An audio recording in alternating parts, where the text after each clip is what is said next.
YouTube, how's it going? The Goat House is back, and today we're going through my breakout players for each NFL team for the 2020 NFL season. I'm predicting one player from each team that will break out this season. Got some bold ones in here, some obvious ones that we all expect to happen, so we'll break them all down in a second. 60K, that's our subscriber goal by week 1 of the NFL. Please help us get there. We're going to have full NFL coverage like we always do during the year, every single week, predictions, daily videos, so I can't wait for the NFL season to start. And there's our Twitter, our podcast. You'll find links for those down in the description, in the comments. Those are must follows, and you can help us out by checking those out by clicking those links down below. But starting with the Cardinals here, here's one of the obvious ones. Got to go Kyler Murray. Looking at what he did, especially down the stretch of the season last year, you definitely expect a step up and making a bigger name for himself this year. I also take a look at the schedule. I think it's a pretty good schedule for the Cardinals. I think it's a good schedule for Kyler Murray. I think he's going to light up the stat sheets every single week. So he'll be a good quarterback overall, but I think looking at stats, he's going to be one of the better ones in the NFL for this year. So that's why he'll be kind of a breakout player, make a bigger name for himself based on this 2020 season alone. To the Falcons, I thought this was a pretty easy one as well. We went HAYDEN HURST, former first-round pick. Not that I agree with him being a first-round pick, but he does have the talent. The talent is definitely there, an all-around balanced tight end. That's why the Falcons traded for him. They thought he was a good fit, and they can get him cheaper than maybe what his talent is in their eyes. And we know he's like the number one guy now. That's that number one tight end for the Falcons. No one's taking that job from him. He's going to get the reps. He's going to get the action, especially in the red zone. So, unlike the Ravens, where sometimes he was even number 3 tight end, but could be number 2, he will be number 1 guy. So that means the production will go up, and this is his time, his chance to break out here. And the Falcons, they definitely think highly of him, trading for him there. And then speaking of the Ravens, we'll go with the Ravens next. I went with Miles Boykin. A lot of receivers now on this team. They drafted a couple. They got Hollywood Brown. Hollywood Brown could have been a good option. You look at the defensive side. Jalen Ferguson, the pass rusher, could have been a good option too. So I considered some other guys there. But Miles Boykin I like for this breakout player because, you look at the receivers they added. They're all kind of in line behind Marquise Brown. Obviously, they can play another guy at the same time as they're playing Marquise Brown and Miles Boykin, but they're that similar style receivers, the shifty guys. Miles Boykin's kind of one of a kind on this team. They have other big, but, Jaleel Scott could be a big body receiver, but to me, Miles Boykin's kind of all alone, that big body receiver that can also play in the slot. He can do multiple things. He's really that only big-time option for them, possession option for them, really anywhere on the field. But if they don't want to keep overusing Mark Andrews in the red zone, I think Miles Boykin's kind of that option. So I think there's a good chance that he continues to get those more reps, I should say. There's a good chance he can be a breakout guy for them. For the Bills, I went with Josh Allen here. And, I think the whole world is split on how, feelings on Josh Allen. Some people believe in his, his future, think he's heading in the right direction. Some people just still don't like him. They just still don't think he's good. They think he's going to struggle. He's going to turn up all over. And you definitely can argue both sides. You definitely can make a case for both sides there. I believe in him from what I've seen. He's better than expected at this point of his career. I thought he would be good, but I thought it would take a long time. But I think why I put him on here, why I put him on the breakout player, because I think the way he plays this year, prediction obviously, I think those people that don't believe in him will start to kind of believe in him a little bit. No one's going to say he's a great quarterback after this year. Not saying that. But I think those people will start heading in the right direction on the positive thoughts here on Josh Allen. I think adding a guy like Stephon Diggs definitely helps this offense, him and this offense to improve his game here. So that's why I went with Josh Allen. Another quarterback here, I went with the Panthers, Teddy Bridgewater here. And we've seen, it's a tough one. You could argue he's kind of already broken out, but we haven't seen, I think, the full dose of Teddy Bridgewater. So that's why I included him on this list here, because and we've seen what he could become. He played very well for the Vikings. He played very, very well the 5 games of the Saints last year. But it was kind of just an idea. This guy can become this. He can be really good. Now let's see him. So let's get the full dose here. Let's see him put it together here. And we're going to see him the full season here. I believe he stays healthy. He's got a really good offense here, some weapons. and well-coached offense we project, obviously. So I think he kind of plays to that ability that we expected him to before getting hurt there. So that's why I went with Bridgewater here. Next, for the Bears, went with David Montgomery. Went with David Montgomery, second year, so it's a good chance a second-year guy can break out. Good running back from Iowa State. A couple years ago. But the main reason, I really think the Bears are going to run the absolute you-know-what out of the ball. I really think they will. And over the last couple years, they've kind of taken the carries away from Tariq Cohen. They still use him, obviously, as a weapon. But I think a lot of carries will go to David Montgomery. People were kind of asking him to run the ball more, and then they started kind of getting ridiculous with it then. But I think they'll get that right balance, but they're going to run the crap out of the ball this year. And Dave Montgomery, his second year, they have a lot of belief in him. Remember, they traded Jordan Howard for next to nothing, and they used a pretty high draft pick on David Montgomery last draft. So they have a lot of expectations for sure. Next, the Bengals, easy one for me. Jessie Bates was a guy that I was very high on the draft a couple years ago. I had a first-round grade on him. He's a playmaking free safety. Can play center field, single high, free safety all by himself and make plays back there. If he gets his hands on the ball, this guy has incredible vision to take that ball into the end zone for 6. So I think he's going to get some good. He's going to have some good moments this year. So now's the time. They got Von Bell next to him, a better strong safety for him. They added pieces to the defense, not just this year, the last couple years. So the defense as a whole should be better, which should make him better, be able to make those plays. If they can add some more pressure on the quarterback, that's going to create more playmaking chances for Jessie Bates here. So I think he's going to continue to break out every step of the way here. The Browns, maybe a little bullet. One with Baker Mayfield. They had a really good rookie year. Last year struggled. And the reason I put him under here, under the breakout category, I don't think he's going to light up the stat sheet. I don't think he's going to rack up a crazy amount of yards. Not that it will be bad or anything. I just think he's going to be something he wasn't last year. That is two things. That is a more consistent and a more accurate quarterback, which he wasn't last year. He was the year before, wasn't last year. I think that's what he'll be. I think they're going to run the ball a lot. I think they're going to run a lot of play action. It's going to open things up. It's going to make him more accurate, more consistent. So that's why I put Baker Mayfield. I thought about both corners, really. Denzel Ward, I thought another guy that was better rookie year than last year, in my opinion, not too far off. I think he can break out. And then Greedy Williams. I think those guys are the set outside corners for them. Those young guys could really step up. So there was quite a few options here for the Cleveland Browns. The Dallas Cowboys, not an obvious choice for the Cowboys, so you kind of have to somewhat dig deep a little bit maybe. Dorance Armstrong was the guy I liked out of Kansas. The guy was an absolute stud out of Kansas, but you knew he was kind of a raw prospect, and it would be a few years till we see him. Didn't play a whole lot last year, but we saw glimpses of him. It's a freakish dude off the edge, and they added some size to him over the years. So now I think now's no Robert Quinn anymore, remember. So now's the time that I think he kind of gets that chance and has the ability to break out on the opposite side of DeMarcus Lawrence there. So it's definitely a sneaky guy to look out for here, Dorance Armstrong for the Cowboys. Broncos went with Drew Lock. Got to be Drew Lock. They didn't get to see a whole bunch of him last year. It was a quarterback that I liked in the draft. He's my number 2 quarterback behind Kyler Murray that last year's draft class. I think he has a total package. I think he has that arm strength. I think he has that clutch factor. I think he has enough athleticism too. Obviously, he's not crazy athletic, but the ability to move around the pocket and take off if he needs to, I think is there, which I really like with these types of quarterbacks, especially the strong arm quarterbacks. You don't see that a whole bunch, and it's key if you see that. So I think it's a total package quarterback in the making here. He'll still have his struggling moments, but they got the receiver unit, they got the running back unit. I think the offensive line could use a little more work, but it definitely got better. It will be better this year. So I think Drew Lock really has a better season than people expected, which was a result in kind of making more of a name for himself, which would mean a breakout season for him. The Lions went with TJ Hockenson. I think this is an easy one. This was a top-tier tight end prospect, not just of that last draft class, but I think in quite some time, one of the better tight end prospects I've ever seen. Another total package type of player. Trying to figure out which one he's better at, blocking or kind of his receiving ability as a tight end. And there's really no right answer because he's very good at both. He's very good after the catch as well. So, and then he kind of had the injuries keep popping up, just minor injuries last year, so that kind of hurt his success. But they want to feed this guy the ball, and they sure will. They will. So this guy's going to get a lot of production I'm confident he'll stay healthy. I'm just hoping he does at the same time there. The Packers, I like this one a lot. I went Alan Lazard here, and surprising the Packers didn't draft a receiver or get. They did get Devin Funchess.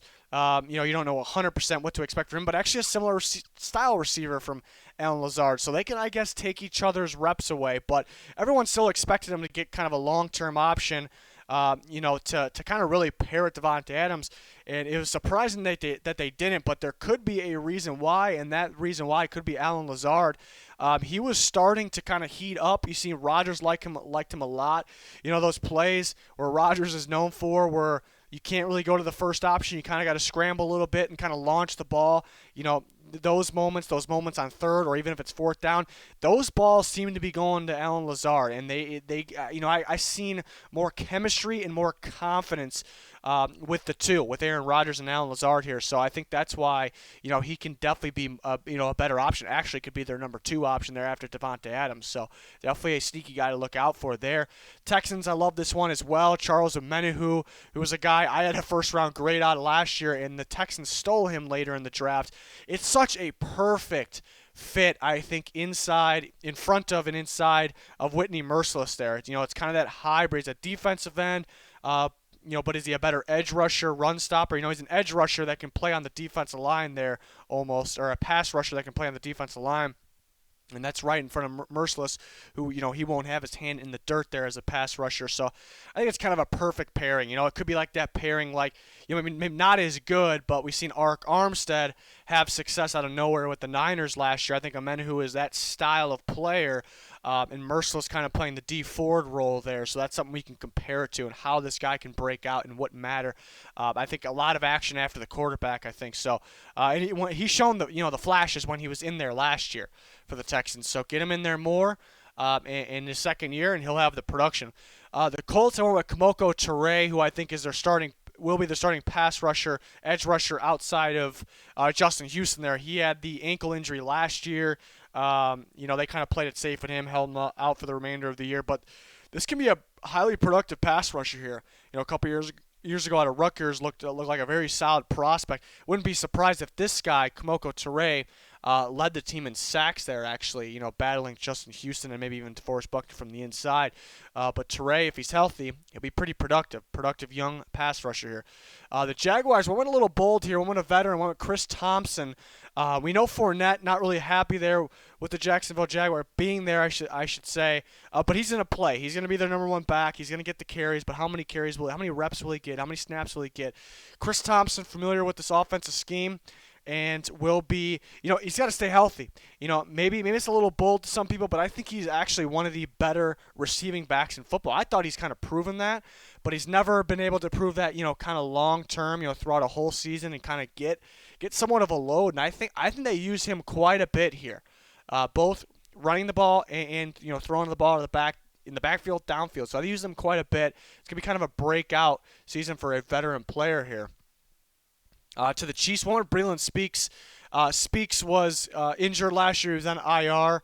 And I think, the ability to play in edge position and kind of slide in because of his strength, I think that's what makes him, that's one reason why he can be on this list, because they can use him multiple ways, but he's a very good prospect still. A couple years ago at Ole Miss, and they're kind of missing that opposite of Frank Clark, but they do have other options. But again, they can kind of move him around a bit, and they missed him last year. So it's definitely a sneaky guy to look out for that defense there.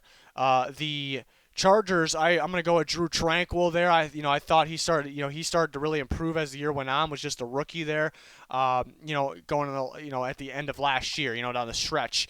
And I think he, definitely earns that starting job. He definitely gets the reps there for them. And I think maybe a little bold, but I think he kind of makes the name that he is kind of the better linebacker. They did draft Kenneth Murray, who they'll use quite a bit, but he's kind of the better linebacker of the Chargers for that season. So I'm excited to see him there for the LA Fighting Irish. I mean the Chargers. They're really loading up on the Fighting Irish players there, but some of them that I really like. Tranquill is a heck of a ball player. Former safety, actually. Safety switched to linebacker. So those types of guys seem to be thriving in today's NFL, and You see the athletic ability combined with the instincts there.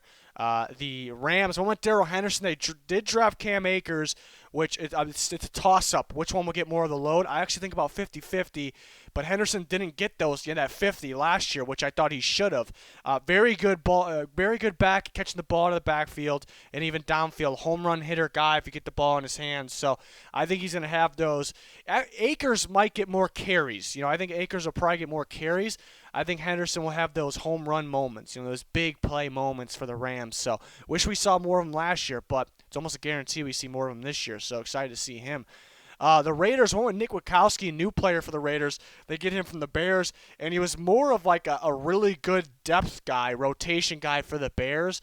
And when guys got hurt, he got the start, and he looked really good when he started. He's good in coverage. He's good at stopping a run. Flashy linebacker. I thought he's gotten more athletic as the years went on, but never really got that full-term, title, and now he does with the Raiders. They're going to play him and Littleton a ton right next to each other. They're got a lot of ground to cover. I think Witkowski, I think he fits in that role. I really think he does. So I think now that he kind of gets that full term, that full starter role, I think he can kind of make a name for himself here. The Dolphins went with SHAQ Lawson, a guy that's kind of been known as a bust, kind of a letdown, a little underwhelming. I think he fits this Dolphins defense a little better than the Bills. He started to pick it up recently for the Bills, so now we know maybe he's starting to figure it out, starting to play pretty well, but now is the time he can break out. I think he fits this. It's still a little up in the air exactly what type of scheme Flores is going to run. I don't know if there is an exact. I think it's more of a hybrid defense, especially with Kyle Van Noy in there. Sometimes he's a rusher, sometimes not. So sometimes SHAQ Lawson be rushing somewhat of an inside, from an inside gap. Sometimes in the end, I think that's going to result in more production because he's kind of a more of a strength guy inside there. So he's not necessarily an every down edge rusher, all the way out in the edge. But I think that's good. I think that's perfect for him. So I think he's going to have more production this year than he's ever had. So that's why I went with him. For the Miami Dolphins and the Minnesota Vikings, a lot of options here. Actually, went with Alexander Mattison. We're getting closer to the season starting. It sounds like it's gonna be a go. The NFL season's gonna happen. Great news, and that means Dalvin Cook is still holding out. They definitely can reach an agreement, or maybe he can step up back on the field. But Alexander Mattison, the way he played last year, he looked like he was worthy of being a starting back in this league. He's not Dalvin Cook, but he looked that good, and that was only in his first year with limited carries.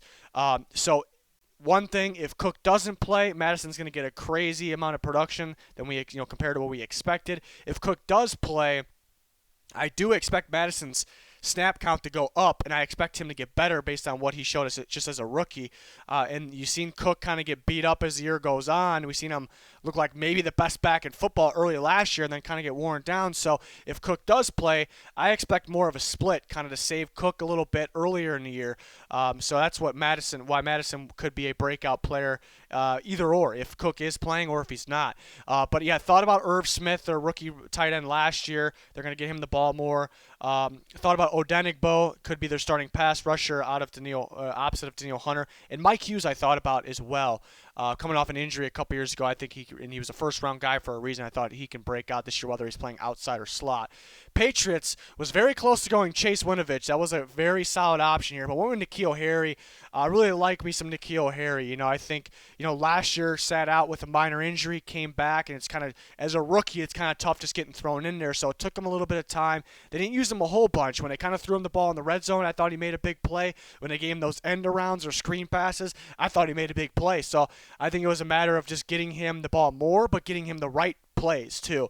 And I think that it was tough for the coaching staff, tough for McDaniels because he just kind of got thrown in there. How are we going to do this? How is he going to fit in the mix? So.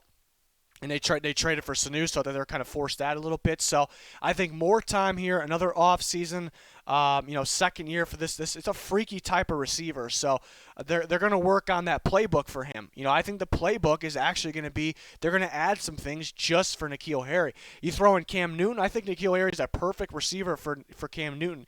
Cam Newton likes to fit some tight balls in there, no matter where it is in the field. He likes to take those risks. N'Keal Harry is a good contested catcher, and like I said, I think they're going to have some sneaky plays for him. End around screen passes. They're going to get creative with N'Keal Harry because he's that type of athlete. Combined with his his body, his strength as well, and that's why he's somewhat of a rare type of player in the NFL for a receiver. So I think it's a good fit with Cam Newton. I think they'll work on some good plays for him. So I'm excited. I'm really excited to see him this year.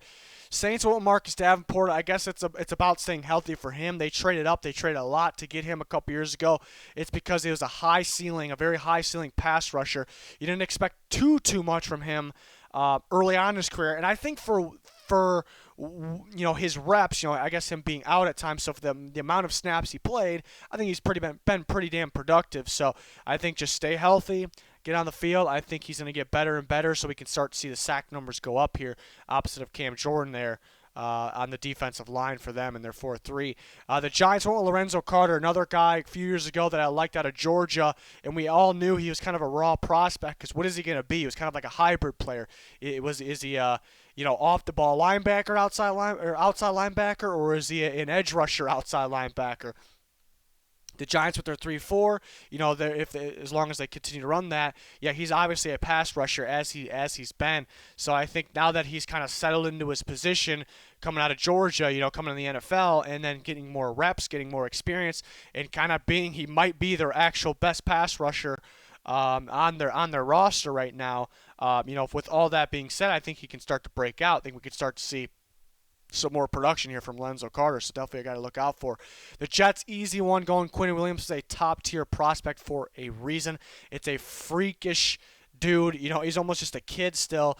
He can get that interior pressure from the nose position, from the D-tackle position, and then from more of a 3-4 end position as well. And he stops the run at a very high level, so he can do anything for them. Anything they want, he can do it as long as it's across the defensive line there, and that's what he'll do. And he's going to be a dominant player. I can't stand the people that, because we didn't see a whole lot of him last year. People are like, oh yeah, he's. There's almost, I don't know if anybody's calling him bust, but there's people that are kind of hinting at that. Like, are you kidding me?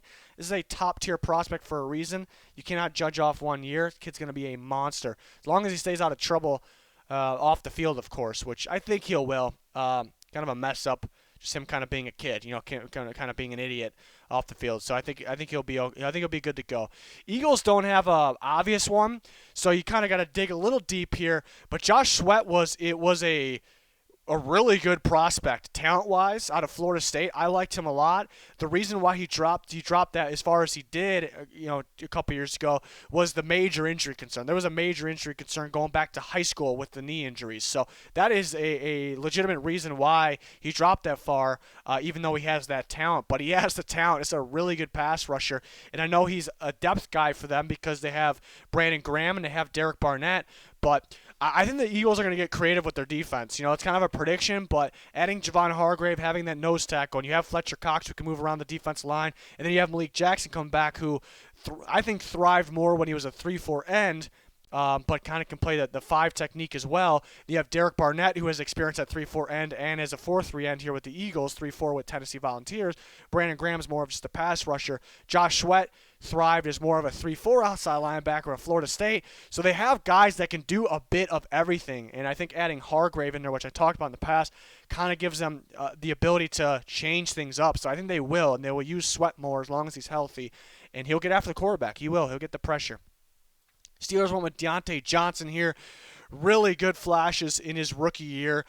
This is a receiver that can play outside slot. Crazy footwork, which results in good route running. The big playability, getting kind of in the open field there. So I think created because of his route running, which obviously creates separation there. So he's going to continue to get better. This is a guy with a lot of upside there.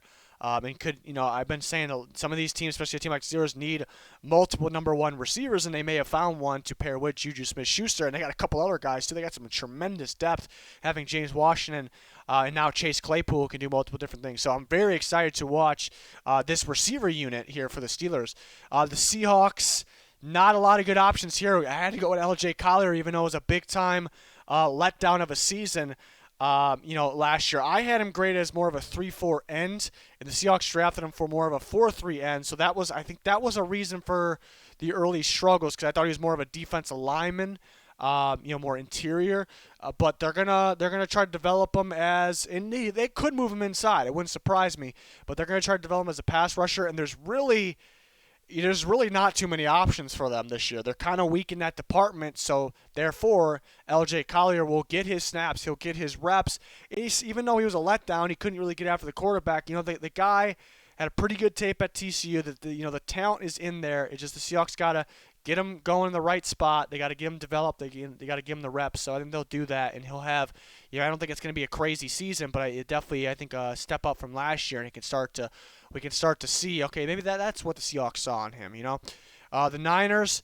Yeah, maybe another tough one here. One with Solomon Thomas, who's been another letdown, but a guy that can move around the defensive line a little bit and was tremendous at Stanford, and that's why he went so high. But even though he's not the same style player as DeForest Buckner, DeForest Buckner being out, they do bring in Kinlaw. Sheldon Day's out as well. So to me, even though maybe not the same style players, it's still a defensive lineman that will get more reps because of the departure of those players. And we've seen guys on contracts here kind of just break out.